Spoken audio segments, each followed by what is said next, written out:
नमस्कार, स्वागत है आपका फेडरल देश में। मैं हूँ नीलू व्यास। कॉकरोच जनता पार्टी का जो प्रोटेस्ट है, उसका 25वां दिन है और सोनम वांगचुक इस समय अनशन पर बैठे हुए हैं। उसका 17वां दिन है और उनकी हालत काफ़ी बिगड़ी हुई बताई जा रही है। उनके जो ब्लड शुगर लेवल्स हैं, बहुत डाउन हो चुके हैं। उनका जो मसल लॉस है, बॉडी में बहुत ज़्यादा हो रहा है और ब्लड प्रेशर भी काफ़ी लो है और काफ़ी उनकी तबीयत नासाज़ है और लोग कह रहे हैं कि अभी अगर यही हालत रही तो शायद 2 या 3 दिन में उनको हॉस्पिटलाइज़ करना पड़ेगा। अभिजीत दिपके ने सबसे रिक्वेस्ट किया है कि ज़्यादा से ज़्यादा लोग 20 जुलाई के लिए एक बड़ा संसद चलो मार्च ऑर्गेनाइज़ किया जा रहा है, जहाँ से जंतर मंतर से लेकर संसद तक लोग मार्च करेंगे और कॉकरोच जनता पार्टी के लोगों का ये कहना है कि अगर सरकार हमसे बात करने नहीं आती, तो हम सरकार से बात करने जाएँगे। अब इसका क्या मतलब है? ये सरकार इतनी संवेदनहीन सरकार क्यों है? अगर सोनम वांगचुक को कुछ हो जाता है, तो उसके लिए कौन ज़िम्मेदार होगा? 20 जुलाई को क्या पॉसिबिलिटीज़ आपको लगती हैं कि क्या कुछ हो सकता है? सरकार की इस बर्बरता को देखकर जो सरकार बिल्कुल संवेदनहीन तरीके से पेश आती है, उसको ऐसा लग रहा है कि कोई मतलब ही नहीं है कि सोनम वांगचुक बीमार पड़े हैं, नहीं उनका क्या होगा? तो क्या कुछ हो सकता है 20 जुलाई को या उसके बाद? आज इसी पर हम चर्चा करेंगे और कहीं ऐसा तो नहीं कि ये पूरा मूवमेंट ही अपने आप में फिज़ल आउट कर जाए। हमारे साथ अंचल गुप्ता हैं, यूट्यूबर हैं और साथ में हल्ला बोल के रिसर्चर भी हैं। अंचल, आपका स्वागत है। टीके राजलक्ष्मी वरिष्ठ पत्रकार हमारे साथ हैं। राजलक्ष्मी, आपका भी स्वागत है और आप ही से शुरू करूँगी राजलक्ष्मी कि जिस तरीके से अपील की गई है सारे पॉलिटिकल पार्टीज़ से, ये भी कहा जा रहा है कि राहुल गांधी ने सपोर्ट नहीं किया कॉकरोच जनता पार्टी के प्रोटेस्ट को। क्या ये जस्टिफाइड होगा कहना? और आज एक पॉपुलर सपोर्ट आपको लगता है कि इस समय कॉकरोच जनता पार्टी के साथ है? और सोनम वांगचुक के लिए खासकर जिस तरीके से लोग सपोर्ट में आए हैं, अरुंधति रॉय, महुआ मोइत्रा, नसीरुद्दीन शाह, तमाम लोग आज हाँ, सामने आए हैं, तो क्या उसी तरीके का सपोर्ट राहुल गांधी को भी करना चाहिए सोनम वांगचुक नहीं के लिए? करना तो हाँ, करने में कोई हर्जा नहीं है मुझे लगता है। और कांग्रेस अगर आती है सामने, क्योंकि ये एक इश्यू है जिसके साथ कांग्रेस भी साथ तब खड़ी है कि नीट के जो लीक मतलब पेपर लीक हुए और जो भी एजुकेशन में हो रहा है और इतने 20 बच्चों ने अपनी जान दे दी, तो ये एक छोटा फिगर तो है नहीं। तो ये भी कांग्रेस एक प्रकार से समझती है कि इस ये इश्यू में सीरियसनेस है और और ये एक वजनदार इश्यू है। यूथ, हमारे देश की यूथ को कन्फ्रंट करने वाला एक इश्यू है, उनके भविष्य को कन्फ्रंट करने करने वाला एक मुद्दा है। तो इसमें जो है कांग्रेस को आने में क्यों एक झिझक होनी चाहिए, ये मुझे समझ में नहीं आता है। क्योंकि अभी तक कांग्रेस के कोई लीडर शायद वहाँ पे जो जंतर मंतर पे गए नहीं है, लेकिन अन्य पार्टी के बहुत सारे लीडर गए हैं, या तो उन्होंने सपोर्ट किया है, मतलब जो जो वहाँ नहीं आ पाए हैं उन्होंने सपोर्ट तो किया है। और काफ़ी पॉलिटिकल पार्टीज़ का सपोर्ट आया है। और ये एक अच्छी बात है, मेरे हिसाब से एक अच्छी बात है, क्योंकि इसको इसमें क्योंकि आफ्टर ऑल शिक्षा एक हाँ, एक पॉलिटिकल इश्यू है। शिक्षा हाँ, एक पॉलिटिकल इश्यू है जो जो ये पॉलिटिकल पार्टीज़ इश्यू इसको नहीं बनाती हैं। लेकिन कुछ पॉलिटिकल पार्टीज़ हैं हमारे देश में जो इसको सीरियसली उठाते हैं, जैसे लेफ्ट पार्टीज़ हैं। हाँ, उन्होंने शुरू से ही नीलू मतलब शिक्षा के सवालों को, चाहे वो फ़ी का इश्यू हो, चाहे वो एनईपी के साथ जो जो भी हो रहा हो, चाहे वो ये जो निजीकरण का सवाल हो, शिक्षा के जो प्राइवेटाइज़ेशन का सवाल हो, तो उसमें कुछ कुछ पार्टियाँ हैं जो बिल्कुल कंसिस्टेंटली शिक्षा में जो सुधार की ज़रूरत है, उस पे काम भी कर रही हैं, और उनके जो स्टूडेंट ऑर्गेनाइज़ेशंस हैं, वो इस पे काफ़ी ज़ोर-शोर से सवाल उठाते रहते हैं। एनीवे, तो एक एक तो बात ये है कि पॉलिटिकल सपोर्ट इस सीजेपी के इस डिमांड को काफ़ी जो बढ़-चढ़ कर मिला है। तो इसमें जो है कांग्रेस का जो पीछे रहना थोड़ा अजीब ही लगता है। मतलब इसमें कोई कोई कोई बड़ी बात नहीं है अगर वो अपना सपोर्ट एक्सटेंड भी कर दे। मतलब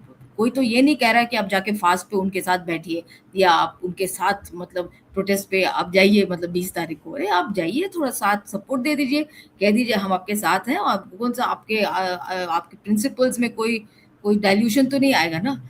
आप अपना भी पैरेलल जो है अगर आप करना चाहते हैं, हाँ, जो हो रहा है वो छात्रों की गूंज जो भी कर रही है कांग्रेस, वो ठीक है, वो अपने लेवल पे सही है। हाँ, और वो भी करे वो। एक तो बात ये है नीलू। और हाँ, और दूसरा इश्यू क्या आपने कहा था कि हाँ, और ये सपोर्ट जो मिल रहा है, मतलब जैसे सिर्फ पॉलिटिकल पार्टी से नहीं मिल रहा है, लेकिन जो आर्ट वर्ल्ड से भी मिल रहा है सपोर्ट। फ़िल्म वर्ल्ड से सपोर्ट मिल रहा है, क्योंकि सोनम वांगचुक देखिए एक एक सिग्निफिकेंट फिगर तो हैं ही, ठीक है? और उनको हम मतलब हमारे मतलब उनके खिलाफ जो भी मतलब क्रिटिसिज्म रहे हो कि वो एक बार शायद मतलब बीजेपी के जो पक्षधर में रहे थे, लेकिन लेकिन सवाल ये उठता है कि वो अपने लेवल में एक सीरियस एनवायरमेंटलिस्ट रहे, एक सीरियस एजुकेशनिस्ट रहे, और उनका इंटरनेशनली भी मतलब नाम है। तो अगर अगर आप ये सब चीज़ों को अगर आप ठीक है, दीपिका एक अननोन फैक्टर है। वो आए और फिर फाउंडर मेंबर है सीजेपी के वगैरह, फाउंडर है रादर सीजेपी के। लेकिन सोनम वांगचुक उनके जो कंपैरिजन में उनका स्टेचर मतलब काफ़ी हाई है। तो इससे इससे ये सीजेपी की का जो मूवमेंट है उसको, हाँ, उसको एक लेजिटिमेसी भी मिला है। मतलब एक प्रकार से देखा जाए, और अब जो है काफ़ी पॉलिटिकल पार्टीज़ का समर्थन जो मिला है, मतलब वो भी एक प्रकार से मतलब उस सारे मूवमेंट को मतलब वेट देने का काम किया है, उसको जो वज़नदार बनाने का काम किया है। तो आई थिंक इसमें जो है किसी भी पॉलिटिकल पार्टी को जो अपने आप को मतलब बीजेपी के का विपक्ष मतलब मानती हो, और अगर वो शिक्षा के अगर मुद्दों को लेके अगर सीरियस हो, तो उनको मतलब इस सीजेपी के इस मूवमेंट को सपोर्ट देने में हिचकिचाना नहीं चाहिए मेरे हिसाब से। और और हाँ, जैसा मैंने कहा मतलब सपोर्ट देने का ये मतलब नहीं है कि आप जाके उनके उनके साथ आप फास्ट करिए, या उनके उनके पोडियम में मतलब बैठ के आप भाषण करिए, या आप है ना आप मतलब इन द सेंस है ना, सपोर्ट मतलब अलग-अलग प्रकार का सपोर्ट होता है। आप इश्यू को सपोर्ट कर सकते हैं, आप दूर से भी सपोर्ट कर सकते हैं, स्टेटमेंट देके आप सपोर्ट कर सकते हैं, वहाँ फिज़िकली जाके आप बैठ के सपोर्ट कर सकते हैं। बिल्कुल, बिल्कुल, हाँ, बिल्कुल। है ना? तो ये सब एक सिंबोलिज़्म है, क्योंकि ये सवाल तो मतलब उठेगा ही कि जो कांग्रेस क्यों अपने आप को दूर कर रही है? शायद हुँ, ऐसा तो नहीं कि वो जो बीजेपी के साथ है इस इश्यू में, है ना? ये हुँ। भी सवाल उठ सकता है, मैं ऐसे कह बिल्कुल, रही हूँ। बिल्कुल, जी, बिल्कुल। जी। अ, अंचल, आप तो कई बार गए हैं, आपको क्या लग रहा है कि सोनम वांगचुक को क्या जबरन अब उनका जो भूख हड़ताल है वो तोड़वा दिया जाएगा? क्योंकि हो सकता है उनको अगर उनकी तबीयत ज़्यादा बिगड़ी तो उनको हॉस्पिटल में ज़बरदस्ती भेजा जाएगा। अब तो कॉकरोच जनता पार्टी 20 तारीख को 20 तारीख को कॉकरोच जनता पार्टी जो संसद चलो मार्च ऑर्गेनाइज़ कर रही है, उसमें ये कहा जा रहा है, और कई किसान भी अब इस समय जुड़ गए हैं। मैंने आज एक वीडियो देखा जिसमें कुछ किसान नेता कह रहे थे, चड़ूनी साहब वहाँ पर गए थे जंतर मंतर, उनके साथ जस्टिस कोलसे पाटिल थे। उन्होंने कहा कि भई हमारा सपोर्ट सोनम वांगचुक से, उन्होंने अपील की कि आप अपना अनशन वापस लें, और ये सरकार इतनी संवेदनहीन है कि इस संवेदनहीन सरकार के लिए मरने की कोई ज़रूरत नहीं है। ये सब तरीके की बातें आ रही हैं। तो आपको क्या लग रहा है कि सोनम वांगचुक के साथ क्या हो सकता है? और दूसरा जो एक सवाल है कि सरकार की संवेदनहीनता का कारण आपको क्या लग रहा है? कि सरकार बिल्कुल जैसे कि चिंतित ही नहीं है कि कुछ भी हो जाए, सोनम वांगचुक को हमें क्या फ़र्क पड़ रहा है, ये प्रोटेस्ट अपने आप ही खत्म हो जाएगा। ऐसा लग रहा है सरकार का रवैया देखकर। जी, नीलू जी नमस्कार। राजलक्ष्मी मैम को भी नमस्कार। मुझे इस शो में बुलाने के लिए नीलू जी धन्यवाद। अ राजलक्ष्मी मैम ने बहुत सारे ऐसे बिंदुओं पर बात करी जिनसे मैं मतलब ऑलमोस्ट पूरी तरह से एग्री करता हूँ, और कई ऐसे बिंदुओं को भी उन्होंने रखा जो मेरे दिमाग में भी नहीं थे। तो मुझे ईमानदारी से कहूँ तो ऐसा लगता है कि चूँकि कोई ज़मीनी बहुत ज़्यादा बेस नहीं है कॉकरोच जनता पार्टी का, उनका अपना कोई संगठन तो है नहीं, उनका अपना कोई केडर नहीं है। वो तो एक तरह से कह सकते हैं स्वायत्त ही मतलब स्पॉन्टेनियसली जिसे हम कहते हैं, स्वतः ही जो है लोग बहुत सारे साथ आ रहे हैं, और इसमें कोई संदेह नहीं कि जो लेफ्ट पार्टियाँ हैं, उनके जो छात्र संघ हैं, वो बहुत जोर-शोर से वहाँ पर हैं, और जो वामपंथी छात्र संघ रहे हैं, वो तो हमेशा सबसे ज़्यादा सब तरह की प्रगतिशील प्रोटेस्ट में सबसे आगे रहे हैं हमारे देश में, इसमें कोई संदेह नहीं है। यहाँ पर मैं एक बात और ज़रूर कहना चाहता हूँ कि पिछले साल जब पिछले महीने मई में जब पेपर लीक हुए और फिर सीबीएसई का भी वो मुद्दा सामने आया, उसके बाद पहले के लगभग 20 दिन तक इंडियन यूथ कांग्रेस ने और एनएसयूआई ने, national students union of India ने भी बहुत शोर-शोर से एक के बाद एक लगभग रोज़ ही कई शहरों में बहुत जानदार जो है विरोध प्रदर्शन किए थे। जयपुर में किया, पटना में किया, हैदराबाद में किया और कई जगह किया था। और जैसा कि हम गोदी मीडिया के बारे में जानते हैं, उनसे कोई आशा करने की ज़रूरत नहीं कि वो कभी इसे कवर करेंगे, क्योंकि वो तो पूरी तरह से भाजपा से मिले हुए हैं, इसमें कोई कहने वाली कोई बात ही नहीं है। लेकिन जहाँ तक उन शहरों में जो वहां पे यूट्यूबर्स थे या ऑनलाइन मीडिया था, सोशल मीडिया था, उन्होंने उसको काफी कवर भी किया। हाँ, मेरे मन में भी ये जो एक सवाल जरूर उठ रहा है कि पिछले लगभग 3 से 4 हफ्तों में थोड़ा-सा उतना जो लगातार एक ज़मीन पर भी और कोटा के उनकी छात्रों की गूंज कैंपेन के बाद से जितना दिखना चाहिए था लगातार ज़मीन पर कांग्रेस पार्टी को एक साथ पैरेलल में कई शहरों में होना चाहिए था। और मुझे लगता है कि आप पृथक भी रखिए, मतलब अलग-अलग भी रखिए अपनी प्रोटेस्ट को और अपने-अपने उसको बैनर, अपने-अपने लोगो, अपने-अपने पंचलाइन के साथ, लेकिन वो सब मिलकर भी एक ऐसा कंपाउंडिंग इफेक्ट क्रिएट कर सकते हैं कि यही लगे कि पूरा देश साथ आ रहा है। लेकिन पिछले 3 हफ्ते में कांग्रेस उतना क्यों नहीं कर पाई, वो थोड़ा-सा एक, अब वो तो कांग्रेस पार्टी ही बता सकती है, मैं नहीं जानता, लेकिन हम सब आशा कर रहे हैं और ये पहले भी कर रहे थे कि और जोर-शोर से कांग्रेस पार्टी भी और जो इंडिया अलायंस, और अभी कुछ ही दिन पहले इंडिया अलायंस की बहुत इंपॉर्टेंट मीटिंग हुई है जिसमें leader of opposition Rahul ji ने एक बहुत जरूरी स्पीच दी थी जिसमें उन्होंने कहा था कि अब हम सिर्फ और सिर्फ एक लेजिटिमेट इलेक्टोरल डेमोक्रेसी के तरीकों से चुनाव लड़के इस सरकार को हराने की सोच लें। शायद हम उसके बियॉन्ड भी अब जा चुके हैं या जा रहे हैं। तो जिस लेवल पे जमीनी मूवमेंट की, जमीनी जन आंदोलन की जरूरत है, एक व्यापक देशव्यापी जन आंदोलन की, उसमें सबसे बड़ी भूमिका कांग्रेस को ही निभानी है और कांग्रेस को बाकी सबको और बड़े स्तर पे अब तक शायद ऑलरेडी साथ ले आना चाहिए था। अभी तक वो नहीं ला पाए हैं, तो हम आशा करते हैं कि जल्दी ही लाएं, क्योंकि ये कमी तो दिख रही है इस समय। क्योंकि इस सरकार को साफ दिख रहा है कि छोटे-छोटे बहुत सारे अलग-अलग वक्त पे थोड़ा बहुत उछल रहे हैं लोग, क्योंकि इनकी जिस तरह की भाषा और सोचने का तरीका है। अभी महाराष्ट्र के जो चीफ मिनिस्टर हैं या जो वाइस चीफ मिनिस्टर हैं, उन्होंने जो जिस तरह का स्टेटमेंट दिया किसी चीज के बारे में, और जिस तरह से धर्मेंद्र प्रधान ने प्रोटेस्टर्स के बारे में कहा था, ये सब हम जानते हैं किस प्रकार की भाषा का प्रयोग किया। तो ये लोग तो लोकतंत्र के और लोकतंत्र की सारी मूल्यों से और नैतिकताओं से बहुत दूर है, इसमें कोई संदेह नहीं। तो जब तक इंडिया अलायंस के सारे या जो भी नेता प्रतिपक्ष हैं और सारे प्रतिपक्ष के राजनीतिक दल हैं, नागरिक समाज समूह हैं, सारे छात्र संघ हैं, सब एक साथ आकर, अगर कल को ऐसा हो जाए कि हमारे देश की लगभग सारी स्टेट कैपिटल्स में भी एक साथ एक ही दिन पे प्रोटेस्ट हो जाए ना, और हर जगह 10,000 लोग भी दिखाई देने लग जाएं, और इतनी आज यूट्यूबर्स की और इतनी आज जो है सोशल मीडिया पे और ऑनलाइन चैनल्स की स्ट्रेंथ है, जो अभी भी ईमानदार मीडिया है हमारे देश में, कि बहुत बड़ा इंपैक्ट आएगा उसका। पर वो एक ही दिन, एक ही वक्त पे, और वो लगातार कई दिन तक चलना पड़ेगा। जब एक हफ्ते तक लगातार दिखाई दे रहा है ना कि हर स्टेट कैपिटल में लोग बैठे हुए हैं, वहां पे चाहे वो बीजेपी के दफ्तर के आगे हो, चाहे सेंट्रल सेक्रेटेरिएट के आगे हो, चाहे वो किसी भी ऐसी जगह के आगे, अगर सरकार वहां भाजपा तो की है तो क्या जो भाजपा की सरकार दिक्कत नहीं होगी। हाँ, मैं राजलक्ष्मी के पास आती हूँ कि सरकार के इस कॉन्फिडेंस का कारण क्या है? क्या सरकार को लग गया है कि कॉकरोच जनता पार्टी उस लेवल पर ये प्रोटेस्ट नहीं खड़ा कर सकती जहां पर उसको डरने की जरूरत है? क्योंकि हमने इंडिया अगेंस्ट करप्शन का कैंपेन भी 2011 में देखा था, और फार्मर्स का जो पूरा प्रोटेस्ट था किसानों का, उसको देख के तो सरकार डर गई थी। मोदी जी को पूरा वो बिल वापस लेना पड़ा। क्या सरकार कॉन्फिडेंट है कि ये कॉकरोच जनता पार्टी ऐसे ही है? अपना सोशल मीडिया पर उन्होंने अपनी ऑनलाइन प्रेजेंस बना ली है, लेकिन वाकई में वास्तविकता में ये प्रोटेस्ट उतना मजबूत नहीं है। क्या सरकार इसलिए निश्चिंत लग रही है? नहीं, एक तो उनको ये लगता है कि क्योंकि क्योंकि दिल्ली में केंद्रित है अभी, हाँ, और दिल्ली की जो मीडिया है वो उसको ज़्यादा दिखा नहीं रही है, क्योंकि हाँ, जैसे अंचल ने भी कहा कि कि कि जो यूट्यूबर्स दिखा रहे हैं, हाँ, लेकिन हमारी जो मेन स्ट्रीम मीडिया है वो इसको लगभग इग्नोर ही कर रही है। ठीक है, वो इग्नोर करे, उससे कोई फर्क नहीं पड़ता।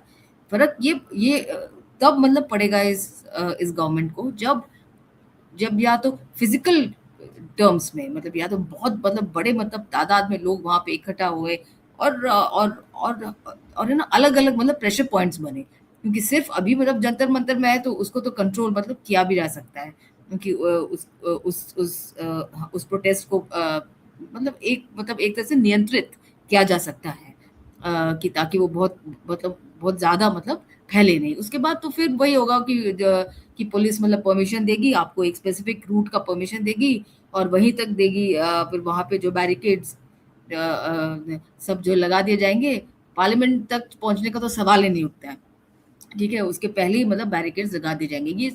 ये स्टैंडर्ड प्रैक्टिस है, ये आज से नहीं है, मतलब पार्लियामेंट पे मतलब काफी मतलब जो पहले भी प्रोटेस्ट मार्चेस हुए हैं, ये कोई नई बात नहीं है, क्योंकि जो मतलब बहुत सारे हुए हैं पार्लियामेंट, चलो मतलब चाहे वो आंगनवाड़ी वर्कर्स का हो, चाहे वो कोई और तबका का हो, तो ये कोई नई बात नहीं है, ये आज से नहीं बहुत सालों से हो रहा है, हाँ, लेकिन आजकल मतलब ये जो बैरिकेड्स लगते हैं वो काफी पहले से लगने लगते हैं। पहले पहले थोड़ा सा आगे मतलब जाने दिया जाता था, लेकिन अब जो है मतलब बहुत पहले से ही उसको लगा दिए जाते हैं। और फिर क्या पता सेक्शन 144 लगा दे कि आप इसके आगे नहीं जा सकते। सेक्शन 1 मतलब एक बार सेक्शन 144 हो गया, फिर उसके बाद पुलिस अपने वैन्स में सबको अंदर कर लेगी। फिर वो जो उनका प्रिवेंटिव डिटेंशन है वो करती है, चाहे वो मतलब टीचर्स का प्रोटेस्ट हो, स्टूडेंट्स का प्रोटेस्ट हो। उनका ये एसओपी है, मतलब एक स्टैंडर्ड ऑपरेटिंग प्रोसीजर है, जिसमें वो अपने अपने सारे पुलिस वैन्स और पुलिस गाड़ियां पहले से ही जो है तैनात कर लेती है। तो हो सकता है ये वाला भी 20th वाला भी जो हो वो वैसे ही होगा, क्योंकि ऑब्वियसली पीसफुल प्रोटेस्ट बिल्कुल होगा। बिल्कुल और वो मतलब ऐसा कुछ नहीं है कि कुछ law and order situation create करने का कोई प्लान भी होगा उनका। आई मीन एनीवे, तो इसीलिए जो गवर्नमेंट जो मेरे ख्याल से इतना कुछ जो है घबराने वाली नहीं है। मतलब एक जो है नैतिक प्रेशर जो होता है वो उनको खुद उनकी तरफ से आना चाहिए था। जब 20 मतलब छात्र जो है उन्होंने अपनी जानें दे दी, तो ये एक मॉरल प्रेशर बनता था। हाँ, कि मतलब सरकार अपने अपने मंत्री को कहे कि आप इस्तीफा दीजिए, या जो मंत्री खुद इस्तीफा दे दे, कि मतलब मॉरल रिस्पॉन्सिबिलिटी उठाते हुए। मतलब एक नहीं, दो नहीं, हम हाँ 20 की तादाद के बारे में बात कर रहे हैं, ठीक है। हाँ, और क्या पता उसके बाद भी हुए हो, हाँ, जिसके बारे में जानकारी नहीं है। तो ये जब मॉरल प्रेशर काम नहीं किया नीलू, तो इस टाइप का जो पॉलिटिकल प्रेशर, अनलेस मतलब फार्मर्स मूवमेंट बिल्कुल की का के साइज में हो, है ना, तब तक ये बिल्कुल गवर्नमेंट मतलब हिलने वाली नहीं है। मतलब मुझे नहीं लगता है, क्योंकि ये अपने आप को ये अपने आप को ना कमजोर दिखना नहीं पसंद करेगी, है ना, हाँ कि कहीं बिल्कुल उन्होंने बिल्कुल सकम कर दिया डिमांड्स को, तो सब कहेंगे कमजोर पड़ गई गवर्नमेंट, है ना। तो बस ये बात है। चलिए अब अंचल के पास आती हूँ अंतिम कमेंट के लिए कि अंचल क्या कुछ होता हुआ हम एक्सपेक्ट कर सकते हैं अब। और सोनम वांगचुक को बहुत लोग समझा रहे हैं कि भाई संवेदनहीन सरकार के लिए आप क्यों मरने की कोशिश कर रहे हैं, और प्रोटेस्ट का तरीका बदल दीजिए। ये भी कुछ लोग कह रहे हैं कि प्रोटेस्ट का तरीका बदल दीजिए, अनशन करके अपनी जान को क्यों नुकसान पहुंचा रहे हैं। जी बहुत संक्षेप में। एक संभावना ये भी है कि यदि वो अपना होश खो बैठते हैं और वो होश में ही नहीं रहते, तो उनके नजदीक के जो परिवार के व्यक्ति हैं उनसे पूछ के, या सरकार उनके परिवार की उन पे दबाव डाल के कि देखिए ये मर जाएंगे, उससे देश का भी नुकसान होगा और हम तो इतनी जल्दी मानने वाले हैं नहीं। और परिवार को जरूरी नहीं है कि जिस स्तर का स्वयं सोनम वांगचुक जी के अंदर जो एक नैतिक बल है वो उनसे जुड़े हर व्यक्ति के अंदर ही उनके सीने में लगातार बना रहे। और लोग दूसरे, अगर वो बेहोश होंगे और हॉस्पिटल में होंगे, दूसरे कह सकते हैं कि परमिशन दे सकते हैं कि अब उनको फीड करना शुरू कर दीजिए, अपने आप उनका वो टूट जाएगा। ये भी एक संभावना है। ये बिल्कुल प्रैक्टिकल एक बात है जो मैं कह रहा हूं। दूसरी चीज ये कि कुछ ही समय पहले एक मूवी आई थी जिसको बेस्ट फिल्म का ऑस्कर मिला था, everything everywhere all at once, कुछ करके इस तरह का नाम था उस मूवी का। आई थिंक चाइनीज किसी डायरेक्टर या उसने बनाई थी, लेकिन वो मूवी का बिल्कुल अलग एक मिथिकल थीम थी, अलग ही था। लेकिन इस समय हमारे देश को सब जगह एक साथ सब तरह के लोगों को साथ आना होगा, तभी वो नंबर्स गेम में बीजेपी और जो संघ परिवार है उसके जो इस समय इतना बड़ा बेस है उसको चैलेंज कर सकते हैं। क्योंकि रियली अब हालात उस तरफ पहुंच रहे हैं, क्योंकि इस सरकार के अंदर लोकतांत्रिक या मानवाधिकार इस तरह का कोई नैतिकता वाली चीज नहीं है जो यूपीए या पिछली सरकारों के अंदर होती थी, कि वो लोकतंत्र को मानते हुए लोगों से बात करते थे, चाहे छोटा सा भी वो हो। जेएनयू या कौन सी यूनिवर्सिटी थी जिसमें प्रधानमंत्री मनमोहन सिंह गए थे, तो खुद उनको काले झंडे दिखाए गए थे, उन्होंने खुद कहा था कि तुम्हारा विरोध करने का अधिकार मैं कभी नहीं छीनूंगा और कभी नहीं छीना जाना चाहिए, भले मैं तुम्हारी बात से डिसएग्री करूं। तो इससे तो ये लोग बिल्कुल दूर हैं, ये बिल्कुल मानते ही नहीं है लोकतंत्र में, मैं ये बिल्कुल साफ कहता हूं। तो ये तो सिर्फ लोकतंत्र का लगातार एक किला बना के रखना है, सारी दुनिया के सामने एक चेहरा बना के रखना है, नहीं तो बाहर की दुनिया से व्यापार कैसे चलेगा, जो बहुत सारे मनमोहन पश्चिमी देश। सिंह नहीं, इंदिरा गांधी थी। गांधी। मनमोहन सिंह जी नहीं, जी इंदिरा गांधी हाँ थी। इंदिरा मुझे गांधी, मैं भी स्ट्राइक कर रही उनको जी, ये मेरी गलती थी। जेएनयू थैंक यू, में उनको थैंक यू गेट पे राजलक्ष्मी रोका था, मैम। जी फिर हाँ, अरे कोई बात नहीं, थैंक उनके यू। सामने फिर पूरा हाँ उनके नहीं मुझे भी मैं डिमांड वाज जस्ट चार्टर पढ़ा गया। रिटॉरिकल। सीताराम येचुरी उस तब समय सीताराम येचुरी जी जेएनयू प्रेसिडेंट के प्रेसिडेंट अध्यक्ष थे हुआ करते थे। जेएनयू जी के। जी वो जी जी, जी और उन्होंने पूरा जो चलिए है चार्टर ऑफ डिमांड्स पढ़ा उनके सामने। Everything everyone all at once करके जो वो पिक्चर था, मुझे उसका टाइटल इसलिए याद आ रहा था क्योंकि राइट, ये कोई नहीं, हमें कोई बात कंप्लीट नंबर्स दिखाने पड़ेंगे। एक साथ मैं कह रहा हूँ 25-30 शहरों में अगर हर जगह 15,000 लोग होता रहे ना, तो अभी रेजिग्नेशन भी बिल्कुल हो बिल्कुल जाएगा, एनटीए भी डिसबैंड हो जाएगी और तुरंत सही तरह से काम भी होने लगेगा। कितने दिन तक चलिए चलेगा अभी वो तो अलग बात फिलहाल है। अभी किसान तो फिलहाल कानूनों के अंदर भी हमने देखा कि बाद में फिर मॉनसून नए तरीके से किसान कानूनों को लामबंद लाने की करने कोशिश वाली होने बात लगी। है। बिल्कुल, लामबंद कौन करेगा, ये बात है। जी। मॉनसून सेशन संसद का 20 तारीख से शुरू हो रहा है और उसी दिन चलो संसद मार्च भी है, तो देखना होगा कि क्या होता है। और उससे भी ज़्यादा सोनम वांगचुक की तबीयत अभी कैसी होती है, उसको लेकर बहुत सारी बातें अभी लोग कहेंगे और देखेंगे कि किस तरीके से ये पूरा जो मूवमेंट है, ये किस तरह से आंदोलन ये चलता है आगे। आप दोनों का बहुत-बहुत शुक्रिया। राजलक्ष्मी, अंचल, thank you so thank much you. For joining.